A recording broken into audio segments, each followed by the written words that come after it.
Hi guys, welcome to my recipe book with me, Tarika. Today I'm making pesto sauce.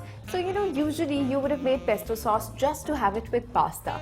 But today on my recipe book, you're in for a bonus. I'm going to show you how to make little pesto toasts as well. But first, we've got to make our pesto sauce. So to get started, I've got some walnuts here that I've just toasted up slightly. Now usually you would make pesto sauce with pine nuts, but if you can't find pine nuts easily, just go with walnuts. So the reason I've toasted them slightly, and you can toast them either in a pan or even in the oven at 180 degrees for just about 10 minutes, is because that just releases their flavor. So if you're going to use pine nuts as well instead of the walnut, just be sure to toast them slightly. Just get this into the blender. You can do this in the food processor as well, but I just find that this quantity works well in my blender instead of the food processor. But if your food processor can do the job, go for it. And now for my favorite ingredient, which is garlic. I've got 4 cloves that I've just chopped up finely, just making stuff easier on the blender. And now what would a pesto sauce be without basil? So I've got fresh basil here. That's washed and dried, and most importantly, the stems are removed. You definitely don't want the stems in this sauce. That's all of the basil. It's about 2 cups of basil.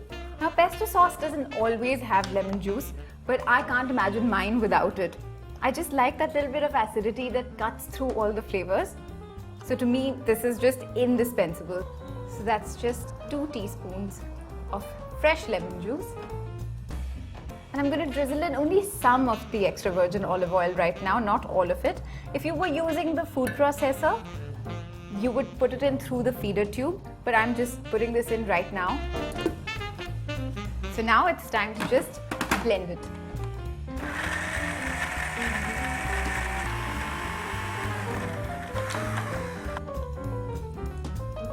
So I'm going to drizzle in more of the olive oil right now.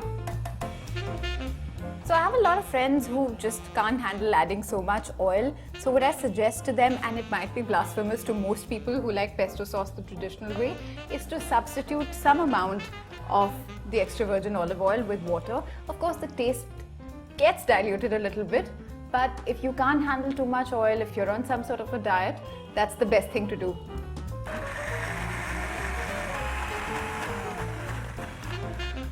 Time to sneak in a look. Okay, so that started to blend together really well. I'm going to add the rest of the oil. So the salt, don't add too much of it right now because we still have to add Parmesan, which is going to add a very natural saltiness to it.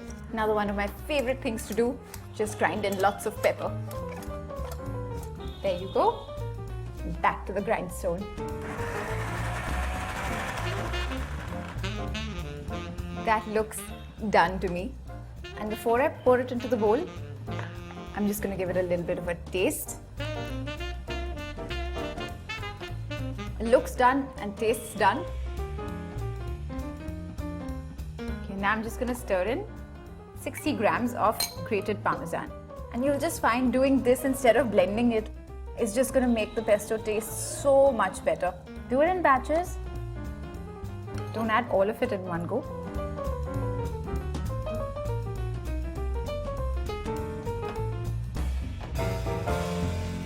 That's it. This pesto sauce is ready. So the number one way to use pesto sauce is to toss it with some pasta. I've got some pasta here that I've boiled, drained and reserved some of the pasta cooking water. And I'm now just going to add this lovely pesto sauce to the pasta in the pan that I cooked it in.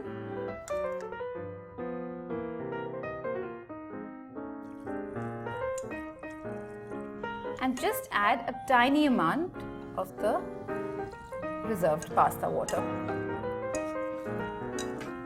Guys, here comes my dinner. So there the pasta is in. And if you've been watching my recipes, you know that it's never complete until I've added some Parmesan. Now since I've made this pesto pasta, which I claim is my dinner, I'm going to make the little pesto toasts to share as a snack with you. I'm just going to toast up some bread in the toaster.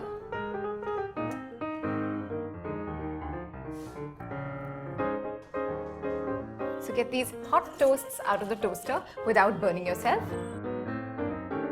I'm just going to smear them with some pesto sauce.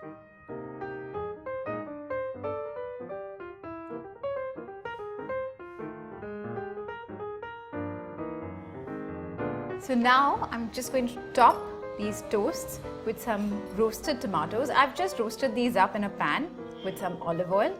It's just such a classic combination. You can't really go wrong with it. And now I'm just going to top it up with some Parmesan. It just makes everything better. Always remember that. So the thing about pesto sauce is that it doesn't last for very long in the refrigerator. If you want to store it in a sterilized jar and keep it really tight and just leave like a layer of extra virgin olive oil on top. That's how it'll stay just for about a couple of days. So there you go. I've shown you how to make dinner and a snack with pesto sauce. And if you haven't yet subscribed to our channel, aren't you wondering why you haven't done that yet? You know what to do now. See you. Bye.